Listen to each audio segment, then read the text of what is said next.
फटाक 30 सेकंड में खबर डाउनलोड कीजिए तक ऐप। तो सब में बड़ी समस्या खड़ी हुई है वो ये है कि इन्होंने जिन लोगों को टिकट दिया है वो सब दूसरी पार्टियों से पहले विधायक रहे, सब आपस में लड़ते रहे और लोग ये हजम नहीं कर पा रहे हैं कि जो बसपा में जो लोग अब तक भाजपा वालों को गाली देते रहे और नीचे के स्तर पे तो व्यक्तिगत दुश्मनी हो जाती है, तो उन चीजों को कैसे ये बराबर करें। नमस्कार, स्वागत है आपका यूपी तक में। मैं हूं कुमार अभिषेक और हम पहुंचे हैं ताज नगरी आगरा और हम ताज नगरी के ताज प्रेस क्लब में हैं, यानी कि आगरा के प्रेस क्लब में हैं। और हमारे साथ जो आपको लोग दिखाई दे रहे हैं ये सभी यहां के वरिष्ठ पत्रकार हैं, ऐसे पत्रकार जिनकी पैनी पर रहती है। ऐसे तमाम लोगों से हम ये जान करेंगे कि आखिर आगरा में क्या हो रहा है, सियासी रूप से ब्रज क्षेत्र के इस सबसे बड़े शहर का सबसे बड़े इलाके में जीत कौन रहा है और इनके मुताबिक किसकी सरकार बन सकती है। तो हम आपका पहले तारुफ करा दें, परिचय करा दें। हमारे ठीक दाईं ओर जो मौजूद हैं भानु प्रताप सिंह, जो कि वरिष्ठ पत्रकार हैं, अमर उजाला, दैनिक जागरण, हिंदुस्तान, राजस्थान पत्रिका, कई जगह ये रह चुके हैं। उसके बाद हमारे साथ अंबुज उपाध्याय हैं जो इस वक्त दैनिक जागरण में हैं, पॉलिटिकल रिपोर्टिंग करते हैं। एसपी सिंह हैं जो कि वरिष्ठ पत्रकार हैं, इस वक्त कई अखबारों में काम कर चुके हैं और समीकरण के संपादक हैं।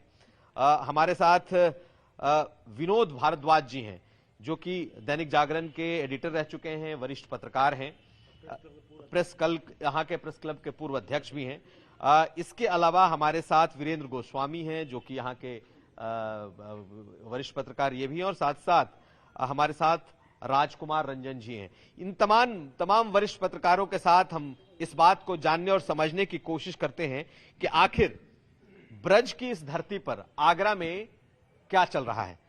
आप ही से शुरुआत करते हैं। ये बताइए कि जब हमारी यूपी तक की टीम पहुंची है और ये टटोल रही है कि आखिर सियासत किस करवट बैठ रही है, तो बतौर पत्रकार आपको क्या लगता है इस वक्त का माहौल क्या है?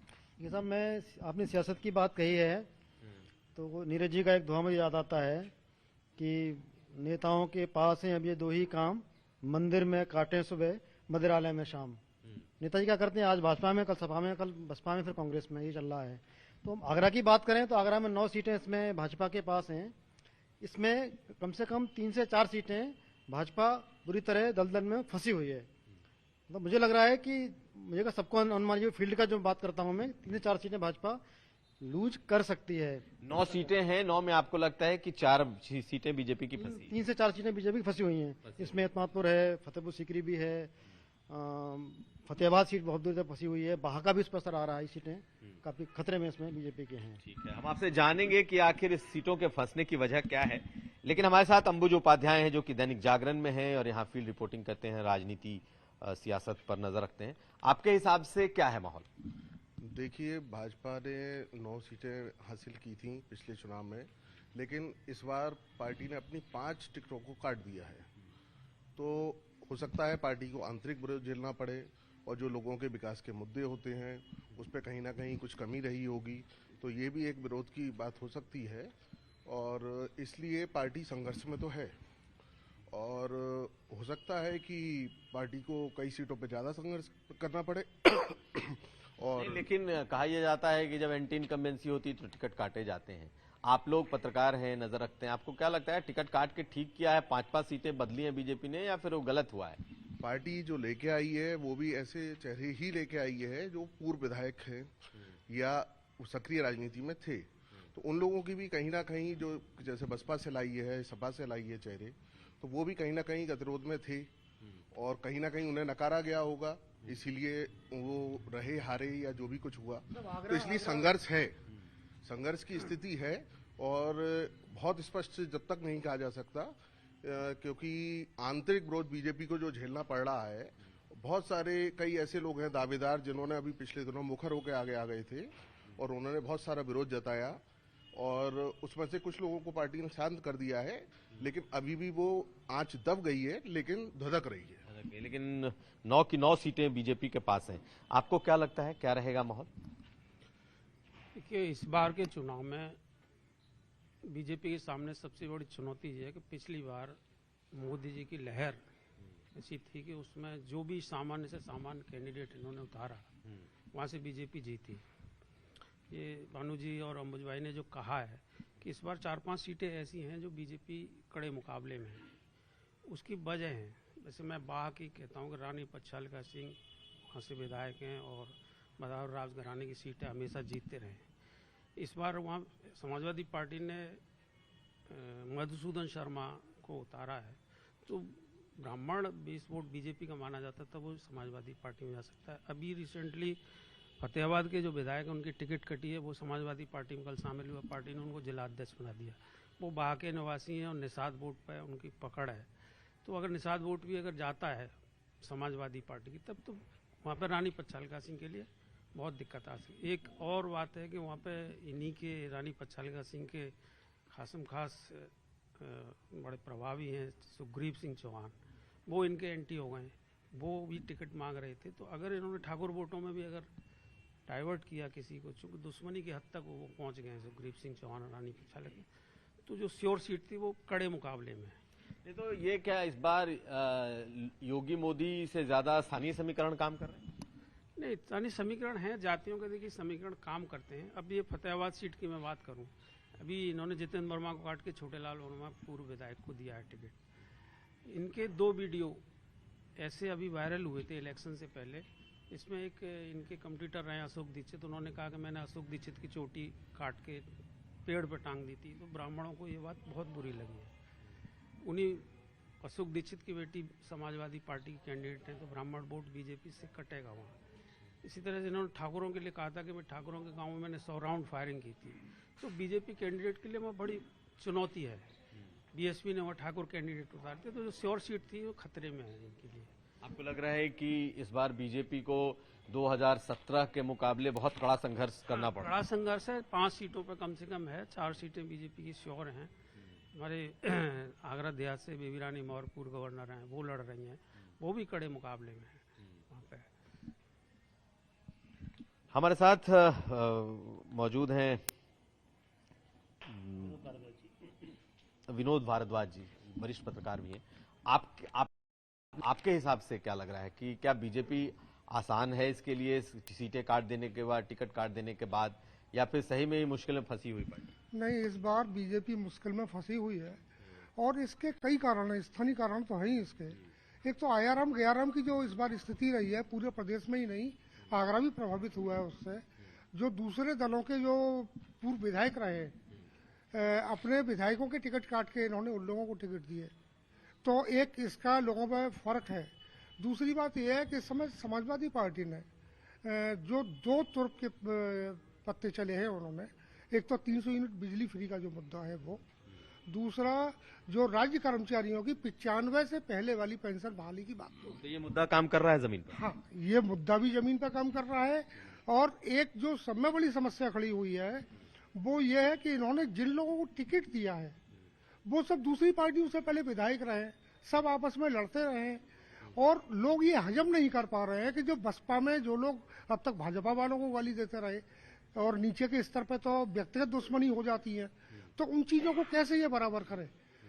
तो ये एक बहुत बड़ी समस्या पैदा हो गई है। जातिगत समीकरण भी गड़बड़ा गए, स्थानीय समीकरण भी गड़बड़ाए हुए हैं। तो शहर की सीट तो ठीक है, वो तो क्लियर निकल रही है, दिख रहा है। लेकिन जहां तक फतेहाबाद की बात है, बाह की बात है, आगरा ग्रामीण है, एतमादपुर है, इन पर मामला फंसा हुआ है। ऐसा नहीं है कि बीजेपी एकदम हारी जाएगी, लेकिन ऐसा नहीं है, इनके लिए आसान नहीं है जीतना। लेकिन बेबी रानी मौर्य को इतने ऊंचे पद से ला करके बीजेपी यहाँ पर चुनाव लड़ा रही है, तो आप लोगों को लगता है कि इनके बेबी रानी मौर्य को लड़ाने के पीछे बीजेपी कोई बड़ी वजह है? नहीं, बीजेपी की बड़ी वजह तो यही समझ में आती है कि वो एक बड़ा चेहरा है, दलित पहले से है बड़ा चेहरा। हाँ, पहले से ही बड़ा चेहरा है, यहाँ की पूर्व मेयर भी रही है, पहले चुनाव भी लड़ चुकी है, और उसके बाद राज्यपाल बना के भेजा गया है ना वहाँ पे। तो ये फिर भी ये सीट फंसी है? हाँ, ये सीट फिर भी फंसी हुई है। जातिगत समीकरण इस बार गड़बड़ाए हुए हैं। ये जो आयाराम गयाराम की जो स्थिति है, इसने सारे गणित बिगाड़ दिए हैं नेताओं। आप बताइए कि ये जातीय समीकरण पे चुनाव होने जा रहे हैं, मुद्दों पर होने जा रहे हैं, या फिर योगी मोदी पे ही होने जा रहे हैं? देखिए, जहां तक मेरी समझ की बात है, योगी मोदी का मुद्दा तो है ही है और जाति समीकरण की भी बात है, और जिस तरह से आगरा में मेयर भारतीय जनता पार्टी का रहा है और 9 सीटें इनके पास नहीं हैं, लेकिन जिस तरह की आयाराम गयाराम की जो राजनीति हो गई है, इसके बावजूद भी एक जो मध्यम वर्ग का तबका है वो ये जरूर सोचता है कि भारतीय जनता पार्टी का जो मैनिफेस्टो था, जो उसके घोषणाएं थी, उसने उन मुद्दों पे तो अवश्य काम हुआ है। जैसे कि 370 आर्टिकल की बात है, सीएए की बात है, इस राम मंदिर की बात है, इन मुद्दों पे काम हुआ है। लेकिन स्थानीय मुद्दे जो जैसे आगरा के लिए जो घोषणाएं की गई थी, ताज का बैराज बनना चाहिए, स्टेडियम बनना चाहिए, एयरपोर्ट बनना चाहिए, कितने प्रभावी होंगे आपके हिसाब से? स्थानीय मुद्दे जितने प्रभावी रहेंगे या फिर अभी चुनाव आते आते ये फिर? मेरा अपना मानना यह है कि आज भी चुनाव जो है सेंटिमेंटल बेस काम करेगा, लेकिन ये जो व्यवहारिक धरातल है, जो जातीय समीकरण है, ये भी प्रभावित करेंगे। लेकिन शहर में मैं समझता हूँ, शहर में तो भारतीय जनता पार्टी का ही प्रभाव रहेगा, लेकिन देहात की सीटों पे निश्चित रूप से जातीय समीकरण का काम करके वो प्रभाव उसमें डालेंगे, पड़ेगा।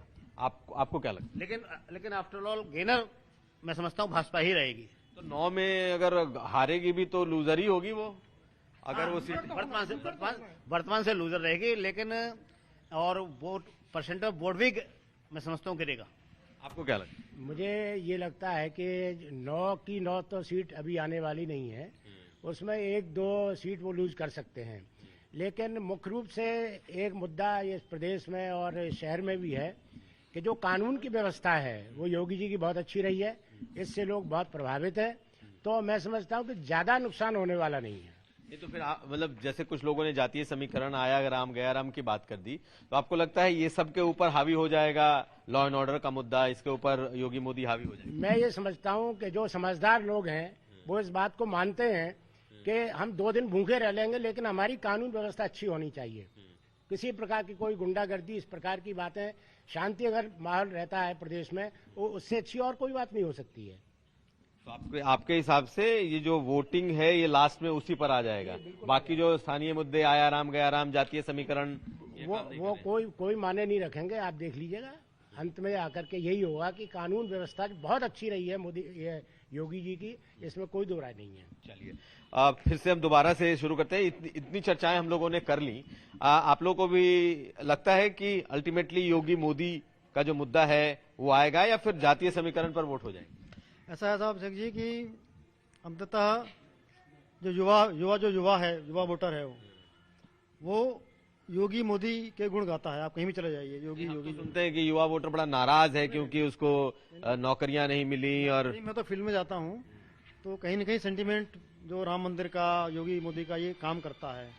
और मैं बताना चाहता हूँ आपको, भी बात की भारद्वाज जी ने बेबी रानी मौर्य के बारे में बात की। यहाँ से विधायक थी हेमंत दिवाकर कुशवाहा, उनका टिकट काटा गया, सबने बहुत खुशी मनाई कि उनका टिकट काटा गया। लेकिन बेबी रानी टिकट ये सबको बड़ा कष्ट हुआ। क्यों? तो इसलिए कष्ट हुआ कि आगरा से 2 जाटव प्रत्याशी हो गए। ठीक है, डॉक्टर धर्मेश आगरा कैंट से, बेबी रानी कुशवाहा चुनाव जीतने के बाद भी कहीं जाती नहीं थी। बेबी रानी मौर्य अभी प्रचार के लिए निकली नहीं है, वो जल्दी बीमार हो रही है, वो लगातार बहुत पीक टाइम चल रहा है, लेकिन वो क्षेत्र में लोग नहीं जा रही हैं, उनके लोग जा रहे हैं, उनका बेटा जा रहा है, पार्टी करता है। लोग कहना है कि अभी जब जो जीत के वो नहीं आई, ये तो अभी इनको चुनाव जीतना है तभी नहीं आ रही, आगे क्या होगा इनका? चलिए बेबी रानी मौर्य के बारे में बहुत सारी बातें हो गई। बहुत सारे वरिष्ठ पत्रकारों ने बात कह दी कि ये जो चुनाव है आखिर होते होते फिर से वो योगी मोदी और लॉ एंड ऑर्डर और सेंटिमेंट्स पर जाएगा। आपको भी लगता है कि नहीं? देखिए, सेंटिमेंट्स तो ये अलग अलग वेरी करते हैं, लेकिन जो तकनीक जो इस बार यूज़ हो रही है, सभी पार्टी जो है, जो media, internet media, social media पे और संचार के जो माध्यम हैं, उन पर सशक्त नहीं है दूसरे संगठन, ऐसा महसूस होता है, जिसमें सबसे ज़्यादा बीजेपी हावी है। तो बीजेपी अपनी बात ज़्यादा पहुंचा पाएगी, ये अभी लग रहा है, अगर रैलियां नहीं खुलती हैं, क्योंकि 31 जनवरी तक रोक है। नहीं, हमारा सवाल ही दूसरा है। हमारा सवाल ये था कि क्या चुनाव होते होते आपको लगता है कि 9 की 9 सीटें जैसे बीजेपी जीती थी, तो माहौल कुछ योगी मोदी का बनेगा, सेंटिमेंट्स का माहौल बनेगा, या फिर जो जातियों के बेस पर जो टिकट बांटे गए हैं मैं अपनी बात को उसी तरह से समझाना चाह रहा था कि जो अपनी बात पहुंचा पाएगा लोगों तक। अब तक जो हुआ वो हुआ, लेकिन चुनाव के जो अंत समय में कहा जाता है समीकरण बदलते हैं, तो जो अपनी बात पहुंचा पाएगा लोगों तक, जो लोगों को कन्विंस कर पाएगा, उसमें आज की डेट में सशक्त बीजेपी है। अगर रैलियां नहीं खुलती हैं, क्योंकि तकनीक के माध्यम से रैलियां तो खुल जाएंगी, जो हमें लग रहा है कि अगले एक 10 दिन 2 हफ्ते में कुछ ना कुछ तो रैलियां खुल जाएंगी। चलिए आपसे पूछते हैं, ये इलाका कभी भी समाजवादी पार्टी का गढ़ नहीं रहा, यहाँ समाजवादी पार्टी जीती नहीं, गठबंधन इस बार मजबूती से अपनी दस्तक जरूर दे रहा है। आप लोगों को क्या लगता है जाट वोटों का रुझान इस वक्त किधर है? देखिए, आगरा के बारे में बताऊं, समाजवादी पार्टी जब से गठन हुआ है, आगरा में एक बार 2012 में बाद से राजा अर्दमन सिंह जीते थे। वो भी समाजवादी पार्टी की जीत नहीं थी, वो राजा साहब के अपने प्रभाव की जीत थी। अंततः समाजवादी पार्टी कभी भी यहाँ नहीं रही। आगरा में जब भी मुकाबला रहा है बाइपोलर बीएसपी और बीजेपी के बीच में रहा है। इस बार बीजेपी चूंकि कमजोर है, लेकिन कुछ सीटों पे है, जैसे आगरा देहात है। बीजेपी कमजोर नहीं, बीएसपी कमजोर है, इसीलिए लोग अगर यूपी के परिवेश में देखें तो बाइपोलर इलेक्शन है, समाजवादी पार्टी बीजेपी के बीच में। आगरा में आज भी स्थिति बीएसपी और बीजेपी के बीच में लगता है कि बसपा और भाजपा ही यहाँ लड़ाई में? हाँ, लड़ाई में है। कुछ सीटों पे समाजवादी पार्टी भी लड़ाई में रहेगी, जैसे बा है और फतेहाबाद सीट हो सकती है, लेकिन ज्यादातर सीटों पे आज भी बीएसपी और बीजेपी की गठबंधन के प्रत्याशी आगरा देहात पे और फतेहपुर सीकरी पे वहां लड़ रहे हैं। तो अंततः मुझे लग रहा है कि खींचतान के बीजेपी ही यहाँ पे गेन कर जाएगी। फिर वो सेंटिमेंट्स काम करेगा? हाँ, नहीं, बीजेपी का देखिए नेटवर्क है, और यहाँ पे आगरा का जो सामाजिक समीकरण है, जाति का समीकरण है, जो भी है, वो शुरुआत से जब तक कि बीजेपी ही यहाँ पे ज्यादा हावी है। तो समाजवादी पार्टी जो फाइट दे रही है, लेकिन आगरा में वो स्थिति नहीं है। लेकिन समाजवादी पार्टी ने इस बारी मतलब कह सकते हैं गठबंधन को ज्यादा सीटें दी हैं। इस बार चौधरी जयंत चौधरी की पार्टी को 3-3 सीटें मिली हुई हैं, तो क्या वो फाइट देने की स्थिति में है? नहीं, आगरा तो नहीं प्रभावित हो रहा है। आगरा के जो 9 जिले हैं, इसमें क्या ब्रज क्षेत्र है, तो ब्रज क्षेत्र की जहाँ तक बात है, तो पिछली बार भी मथुरा जिले में 5 विधानसभाएं हैं। वहाँ पे एक विधानसभा ऐसी है जो उनके नाम से, उनमें पार्टी से कोई मतलब नहीं होता है। शर्मा जी हैं, माठ से, वो हमेशा सुंदर शर्मा, वो हमेशा अपने नाम पे जीतते हैं, 9 बार के विधायक हैं। बाकी 4 सीटें बीजेपी की थी, और इस बार भी एक आध जगह संघर्ष खड़ा हो गया है उनका। बाकी ये है कि बीजेपी को नुकसान तो हो रहा है, लेकिन बीजेपी सरकार बना रही है, बीजेपी जीत रही है। और इसके पीछे एक कारण और भी है जो सबसे महत्वपूर्ण है, यूपी में उनकी सरकार है, केंद्र में उनकी सरकार है, इस चीज का फायदा होता है। अच्छा, योगी और मोदी का कहीं विरोध है या नहीं है?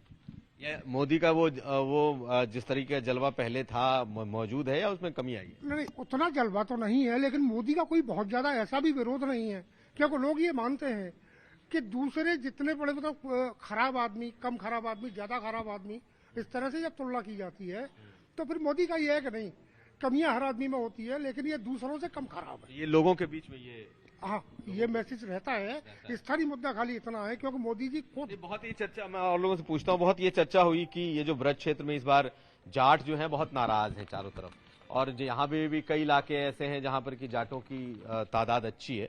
आपको लगता है कि जाट वोट इस बार बीजेपी से कट रहा है?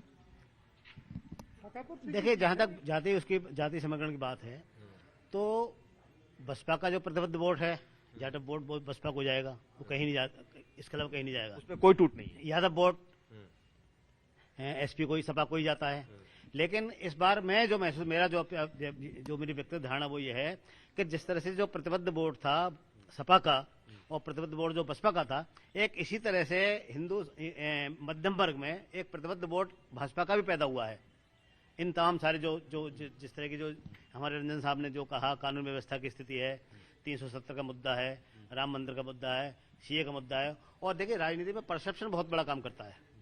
भारतीय जनता पार्टी की वास्तविकता कुछ भी हो, लेकिन भारतीय जनता पार्टी का जो परसेप्शन बना हुआ है वो नेशनलिज्म का परसेप्शन बना हुआ है। राष्ट्रवाद के मुद्दा लेकर ये लोग उतरे भी हैं। जी।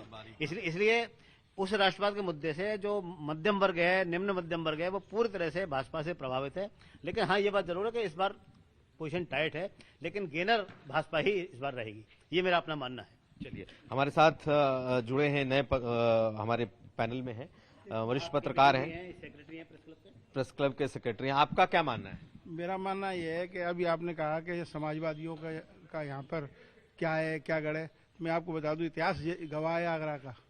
जब यहाँ पर एक हुकुम सिंह परिहार हुआ करते थे, फतेहाबाद से विधायक, फटा पजामा भर्रा जवान, ये उनकी पहचान, परिहार साहब की पहचान हुआ करती थी, और वो सोशलिस्ट पार्टी से विधायक हुआ करते थे। ये तो आपको लग रहा है कि बार गठबंधन लगे हुए एतमादपुर से, परिस्थितियां अलग हैं। जब एक छत्र शासन कांग्रेस का था तो हम इसी तरह की बातें करते थे। आज कांग्रेस का, बीजेपी का एक छत्र शासन है तो हम उसी तरह की बात कर रहे हैं, उसी हवा में बात कर रहे हैं। परिवर्तन जब आता है तो परिवर्तन आता ही है। तो आपको दिख रहा है परिवर्तन जैसी चीजें आपको दिख रही हैं। पर लेकिन जो परिस्थितियां वर्तमान में हैं और जिस तरह से मूड बनाया जा रहा है आम आदमी का, और जैसे विशेषकर एक नई जो पीढ़ी है नहीं, उसका लगता है कि और तो सारे कोई राष्ट्रवादी नहीं है। राष्ट्रवादी अगर हैं तो हम हैं, खाली हमें राष्ट्र की ज्यादा चिंता है। राष्ट्र कहाँ चला गया इससे पहले 7 साल में राष्ट्रवाद सब खत्म। मैं आपके जरिए जानना चाह रहा हूं कि लोगों में जो परसेप्शन है उसके बारे में जानना चाहता हूं। परिवर्तन निश्चित बहुत एक परिवर्तन होगा, और जिस आशा को ये लिए रोल है वो उस आशा, हाँ सरकार बना ले, सरकार बन जाए इनकी अलग बात है, पर लेकिन जिस तरह से क्योंकि अभी जो परिस्थितियां वो बाई चांस बदल गई हैं, जो इंटरनल झगड़ों के कारण और इनका जो हुआ है। पर लेकिन ये भी आप निश्चित समझिए, जो आपको बहुत महत्वपूर्ण बात आपने बताई कि जो क्षेत्रीय दलों से मिलकर जो समझौता किया है और दलों ने, वो दल निश्चित रूप से रंग दिखाएंगे, आप देखना इस चुनाव। चलिए, आपको क्या लगता है कितनी सीटें ब्रज क्षेत्र में बीजेपी को आएंगी, कितनी सीटें आगरा में आएंगी, आपका क्या मानना है? आगरा में अभी ये बात चल रही थी बाह की, मैं खुद बाह का रहने वाला हूँ, और वहाँ पर ठाकुर और ब्राह्मण ये बिल्कुल बराबर आप मान लीजिए। लेकिन राजा साहब के साथ अंत तक जो है कुछ ब्राह्मण भी चले जाते हैं, जिससे वो जीत जाते हैं। इस बार ऐसा ही होगा, तो वो सीट वहाँ की जाने वाली नहीं है। तो किस पार्टी से है इस बार? बीजेपी से है, तो कम से कम 20% ब्राह्मण उनके साथ रहते हैं हमेशा, और वो अभी भी हैं, तो इसलिए उनका जीतना तो निश्चित है। तो कहीं कोई संघर्ष नहीं है, बस बाकी थोड़ा बहुत ऊपर नीचे हो सकता है, उसमें कोई दो राय नहीं है। लेकिन जो विपक्ष ने या समाजवादी पार्टी ने जिन लोगों को टिकट दिए हैं, जो कि आरोपित हैं, जो कि जेल में हैं और जो धमकियां दे रहे हैं, तो उससे पोलराइजेशन हो रहा है। अच्छा, बिल्कुल हो रहा है। पोलराइजेशन हिंदू मुस्लिम हो रहा है? बिल्कुल हो रहा है। जब वक्तव्य आते हैं तो निश्चित रूप से न चाहते हुए आदमी पोलराइज हो जाता है। आपको क्या लगता है कितनी सीटें इस 9 क्षेत्र में इस बार 9 सीटों में जीतने जा रही है? जो सीटें हारेंगे यहाँ पर, बीजेपी जितनी पिछली सीटें थी उतनी सीटें नहीं जीतेगी। कितनी जीतेगी आपके? मेरे हिसाब से 9 में से कम से कम 3 सीटें लूज करेंगे। आपको क्या लगता है? हाँ, 9 में से 2-3 सीटें जाएंगे, लेकिन मेरा अपना मानना ये लोकतंत्र के अच्छा संकेत भी है ये, जिस तरह से, यानी कि 9 में से 2-3 सीटें बीजेपी लूज करेगी। जिस तरह से एक तरफा अब तक भारतीय जनता पार्टी का रहा, और जिस तरह से आगरा के विकास के मुद्दों पर आगरा के साथ में छलावा हुआ, उन परिस्थितियों में विपक्ष का सशक्त होना भी बहुत आवश्यक है। आपको क्या लगता है सर, कितनी सीटें 9 में बीजेपी जीतेगी, कितना गठबंधन जीतेगा? देखिए, 2 फंस सकती हैं इनकी सीटें, 2 से ज्यादा मैं नहीं मानता, कि 3 और 4 नहीं मानता हूँ। लेकिन हाँ, वहाँ वोट परसेंटेज वो पहले जैसा नहीं रहेगा, उतना नहीं रहेगा बीजेपी का, वो गिर सकता है। लेकिन 1-2 सीट इनकी फंसी हुई है, 9 में 1-2 सीट, 1-2 सीट फंस सकती है। आपको क्या लगता है कितनी सीटें किसके खाते में जा सकती है? 2-3 सीटों पर है कड़ा मुकाबला, पर मुझे लगता है एंड तक बीजेपी उनको मैनेज कर लेगी और बीजेपी ही सफल होगी। तो आपको भी लग रहा है कि 1-8 सीटें लूज कर सकती है, या फिर 9 की 8-9 जीत की स्थिति है? लेकिन 10 तारीख तक जब वोट पड़ेंगे तब तक मुझे लग रहा है कि बीजेपी उन सीटों को मैनेज कर लेगी। तो वापस आपको लगता है जैसा पिछला था वैसा ही होगा? आपको क्या लगता है कि बीजेपी क्या हारेगी कुछ सीटें यहाँ पे, क्योंकि 9 की 9 सीटें होना कम होंगी सीटें? देखिए, बीजेपी का इस बार 3 सीटों पे कड़ा संघर्ष है, जिसमें अपनों से ही चुनौती मिल रही है, तो उस पर संघर्ष ज्यादा है। लेकिन अभी समीकरण धीरे रोज बदल रहे हैं। जैसे भाजपा के जो विधायक थे वो उन्होंने कल ही सपा ज्वाइन कर ली है, और सपा ने उन्हें जिलाध्यक्ष बना दिया है। वो वर्मा है कुछ, और जो पिछड़ी जाति को प्रतिनिधित्व कर रहे हैं, इसलिए वो भी अपना इफेक्ट डालेंगे। और निषाद तो जिनको दी है बीजेपी, वो भी तो निषाद ही है। लेकिन दोनों का है, वो उन्हें अगर स्वीकार किया गया है, उनकी पत्नी है, वो जयपुर ब्लॉक से ब्लॉक प्रमुख भी हैं, तो वो भी अपना इफेक्ट डाल रहे हैं, और संघर्ष में है सीटें, लेकिन अभी धीरे धीरे समीकरण रोज बदल भी रहे हैं। चलिए, आप आखिरी सवाल, तो आपको क्या लगता है कितनी सीटें जीत रही है बीजेपी, कितनी हारेगी? बस अभी बहुत जल्दी होगा से कहना, कोई लगातार समीकरण बदल रहे हैं, लगातार मैंने चुनाव हो रहा है, मुझे क्या लगता है कि भाजपा ने जो व्यक्तिगत लाभार्थियों को लाभ देने शुरू किए हैं, बिजली के, गैस के, किसान सम्मान निधि, इसका लाभ मिला। प्रत्येक लाभार्थी के पास भाजपा के लोग जा रहे हैं कि हमने आपको ये दिया, आप हमको वोट दो। तो अंततः चीजें मैनेज होने वाली हैं और बहुत बड़ा परिवर्तन 9 सीटों बहुत बड़ा परिवर्तन कोई दिखाई आपको नहीं देने वाला। ये है। तो कुल मिलाकर हमने ताज नगरी के वरिष्ठ पत्रकारों से बात की, सियासी तौर पर टटोलने की कोशिश की, और जो लोग यहां से खबरनवीस हैं, जो खबरें भेजते हैं, लिखते हैं, अगर उनकी माने तो 9 की 9 सीटें बीजेपी के पास हैं। 3-4 सीटों पर कड़ा मुकाबला हो सकता है, लेकिन अंततः ये मान रहे हैं तमाम पत्रकार कि बीजेपी एक बार फिर अपने को मैनेज करने की स्थिति में है। कुछ सीटों पर भले ही कड़ा मुकाबला हो, लेकिन भारी आखिरकार बीजेपी दोबारा से पड़ सकती है। आगरा से कुमार अभिषेक।